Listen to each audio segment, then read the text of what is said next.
Welcome, everybody. My name is Kent. I'm joined today with Grandma. Hello, Grandma.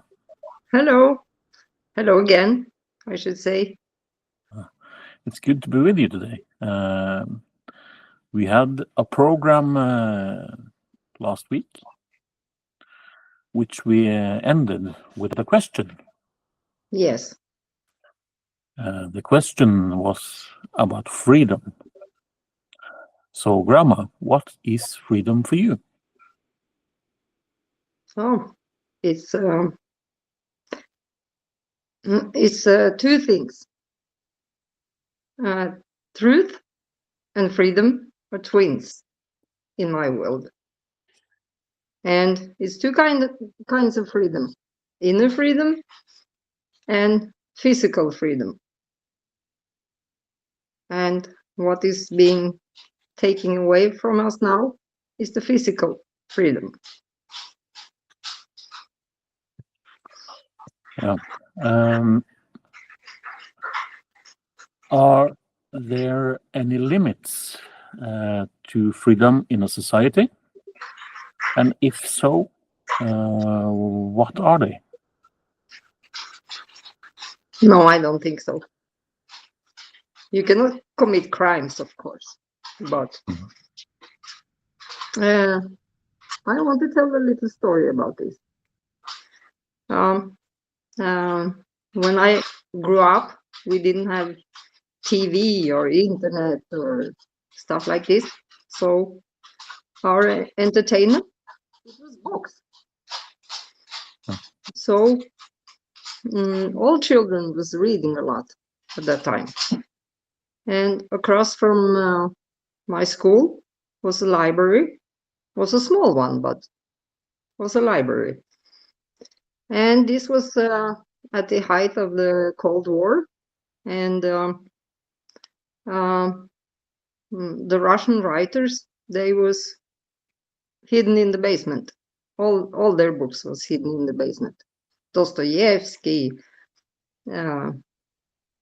Solzhenitsyn, all of them, you know.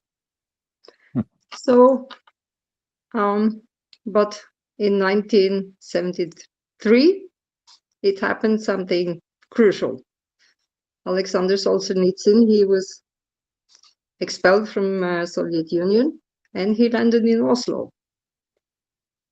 So the librarian,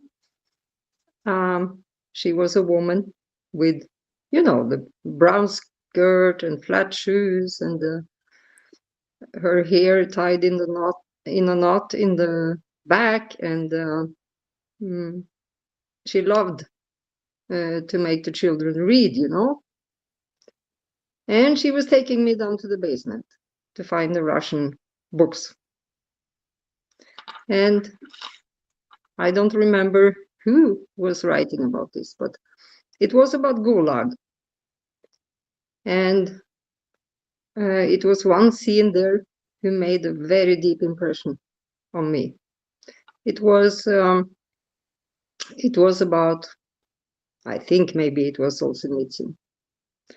He was tortured very bad, and he found himself in a cold cell on the concrete floor, freezing and in big pain from torture.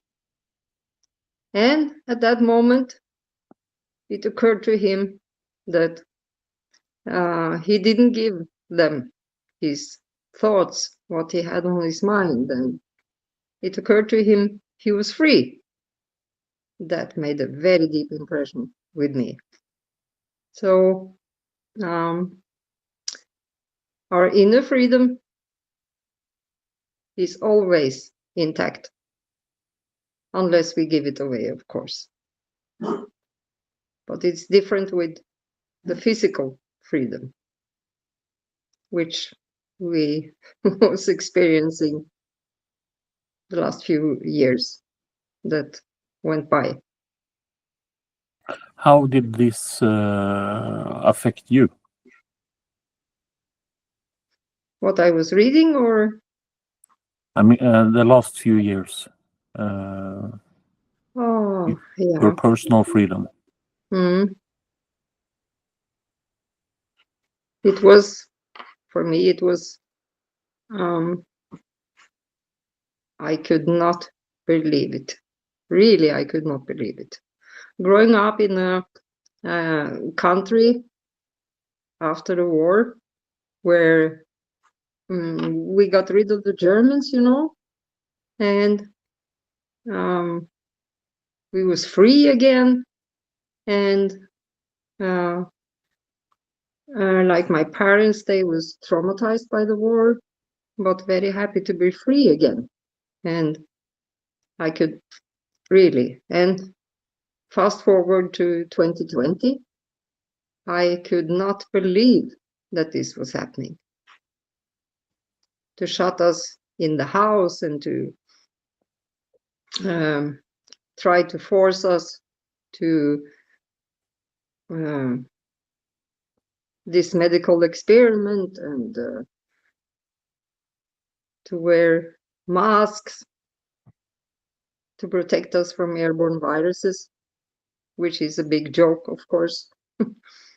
Masks cannot protect us from that. So really, I could not believe this.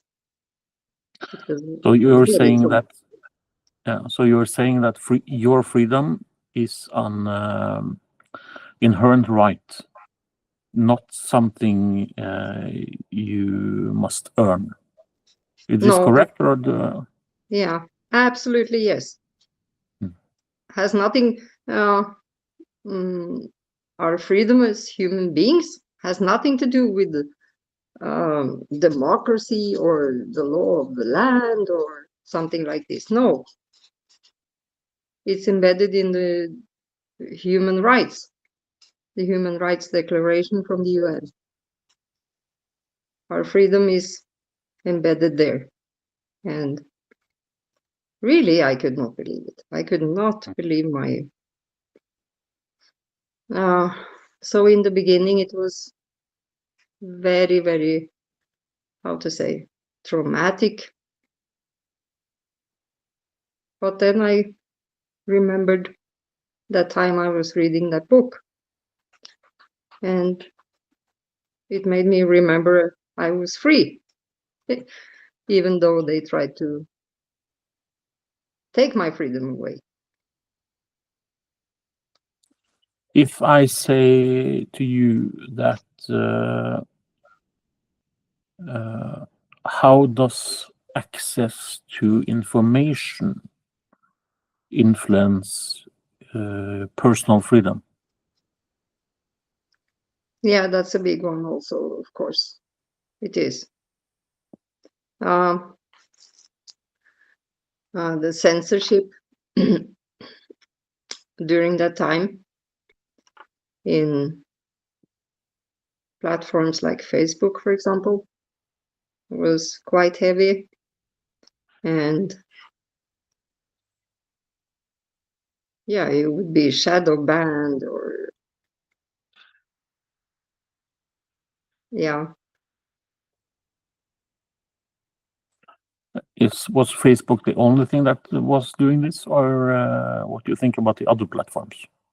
Oh no. YouTube, Instagram, and we know now it was a coordinated effort. It was the authorities who was colluding to make them. And again, this came from America. Big tech is in America. Big pharma is in America. So, like FBI had meetings with Facebook and Twitter, and they didn't order them to shadow ban or to take down or to censor. No. They just, it was like they were saying you have to do this and that, and to understand if they didn't, it would have very bad consequences for them.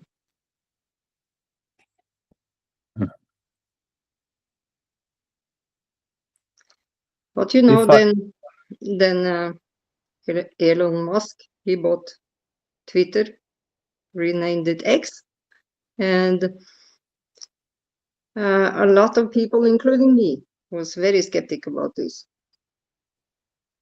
But at least now we have what you can call freedom of speech.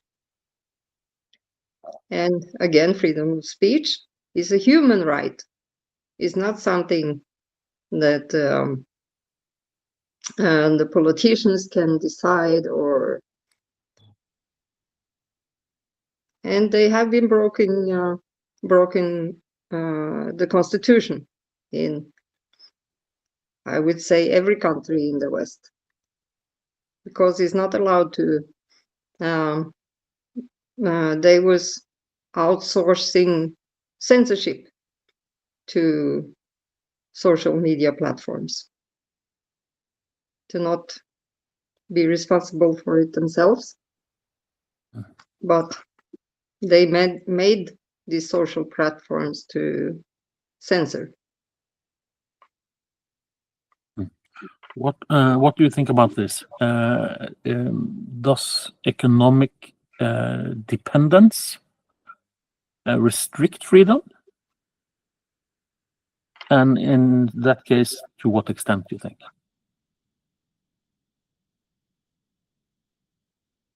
Depends what you mean about economic dependence. Let's say, for example, you are dependent on the government. You get social benefits or something like this is the first thing that comes to my mind. Yeah. Or pension, for example. Yes. Yes, of course it would do that. And here we get to something very important, which is courage. And if you don't have courage and don't want to sacrifice anything, you just go with the herd. And to go back to the war again, we could learn a lot from what people was sacrificing at that time, because they was not hesitating to go against the Nazis, you know. Yes, Despite I do. they knew.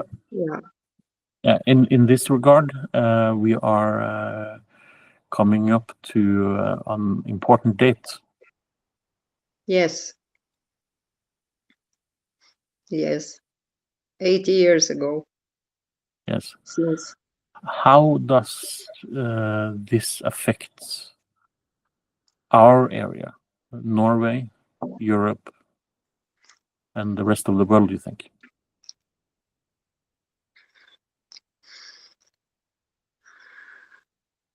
To me, it seems like no one cares anymore, to be sincere. This may be correct. I also agree. In Scandinavia, Europe, West. Yeah. I think Eastern Europe, Russia may think different about Yes, this. absolutely, yes. Like in Russia, where they lost millions of people. It's a big day, of course. And in Norway, it was about 10,000 people dying. That's not much in the big picture, but yeah. And a lot more people got traumatized, of course. So, and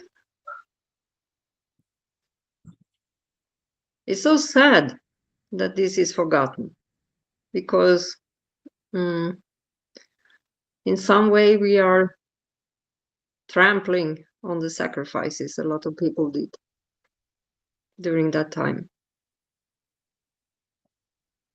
So, if I say to you that can freedom exist without equality? What do you think about this? Equality about what? Also, basic human rights needs. Mm. Does Yeah. this affect any? Yeah. We are a little bit spoiled in Norway, I guess, because the first time we ever experienced something like this, to trample on our freedoms, was in 2020. And like here in Norway, it's not a lot of poor people. For example, we have this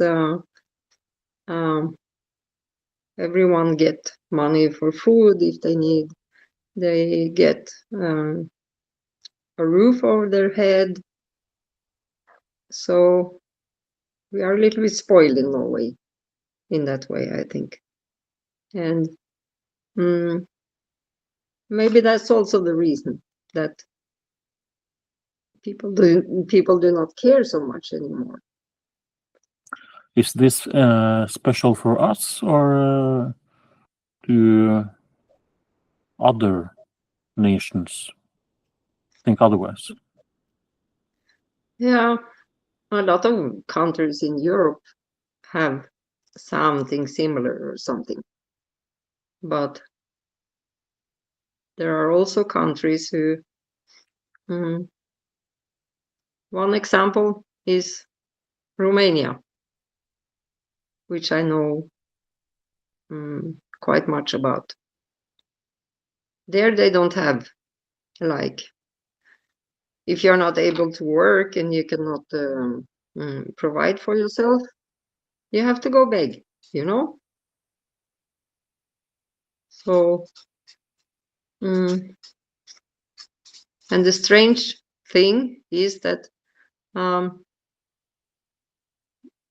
people in that situation, they have more courage also. And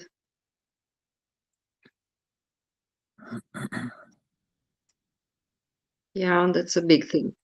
When you speak about freedom, if you want to defend freedom, you have to have courage. And I don't mean to not be scared, but to have the courage despite you're scared. That's courage. I agree. What do you think about this courage now compared to 80 years ago, you think? Is it the same, or has it changed? Oh, it's all totally different. I cannot even. That's one of the things that is so shocking to me, how people have changed, became more, how to say, weak, more, weak, I would say. And You mean like physical, or you mean mentally, or mentally, both? mentally, yes, mentally, especially mentally, yes. What do you think is the change? Is the change about this? Is it teachings, culture? Yeah, maybe it's this bread and circus thing again, like in Rome, you know? Absolutely. Yeah. Bread and circus has been Yeah. thousands of years. So yeah. Yes. Yes. I think that's a big thing. And in Norway, we do have bread and circus, really. So maybe that's what make us in Norway like to say, one of the weakest people. And you can measure that. You can measure that on the amount of people who was taking this experimental medication. system. Yeah, I think for us we had over 90%. I think Yeah, some of the Mhm. highest in the world. So yeah, among the highest absolutely, in the world. it can be an indicator, of course. Yeah, yes, Mm. absolutely. If I say to you, freedom of thought, what do Yeah, you think about this? this no one can take away if you don't give it away. And after going through this, which I was thinking was quite traumatic, this lockdown and this lie about masks to protect airborne viruses, for example, which is a big lie. And after going through this, I finally, that's where I find my safety, in the freedom of thought. And when I was working through this, how to say, despair, because of what I was doing to the society, and landed in this freedom of thought, I felt safe again. And I knew I would be safe no matter what happened, because they would never get my soul, you know? If I say Great Britain to you, Yeah.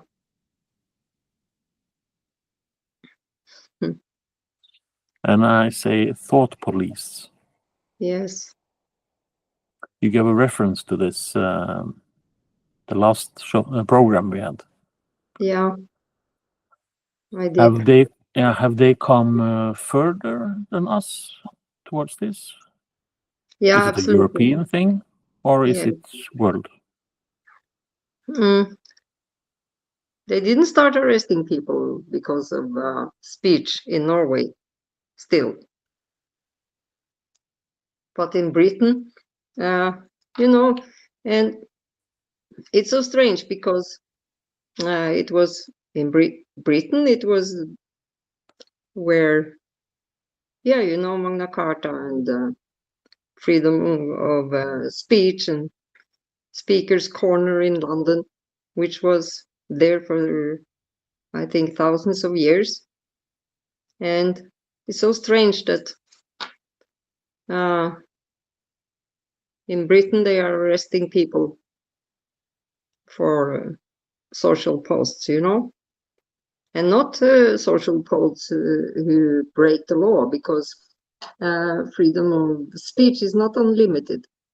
It's not allowed to threaten people, and racism is not allowed, and a few things like this. But it's not because of that they arrest people. They arrest people because, for example, if I call the police in Britain and I say, I was traumatized about something you said in Facebook, for example, they will come to arrest you because I was traumatized. That's the measurement. It's absolutely insane. Yeah. It's crazy. How you think? How do you think this compares with Norway now and in the future? I still hope they will not come to this in Norway, of course.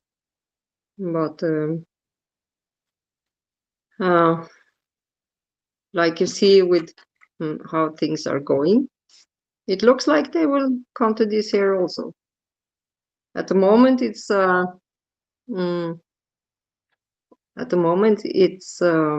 big incitement with propaganda, shaming people, calling us conspiracy theorists and Nazis and racists and all that stuff. But and some people they are calling calling people's workplace. But this has happened here in Norway also, yes. yes, but still no arrests. And we have to prepare ourselves because we will be among the first, I guess. We will see how long this channel can stay up. Yeah. Yes. Yeah. What is the question I should ask you about freedom?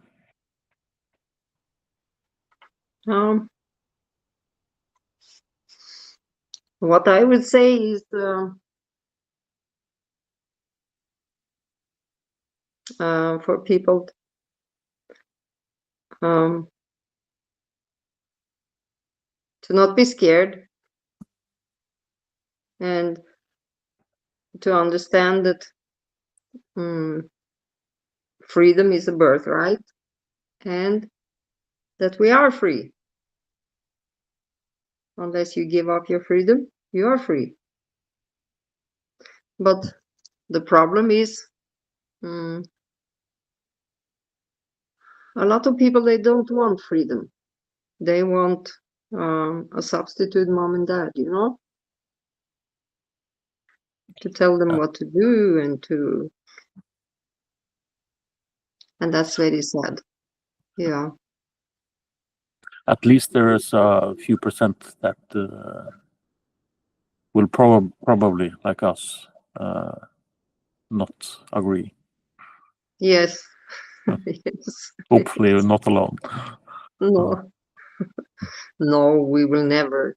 I will never, ever, ever give in to something like this. No. But then again, it doesn't matter, does it? At least not for me, and I don't think for you either. No. If I say to you, will Donald Trump give the world freedom?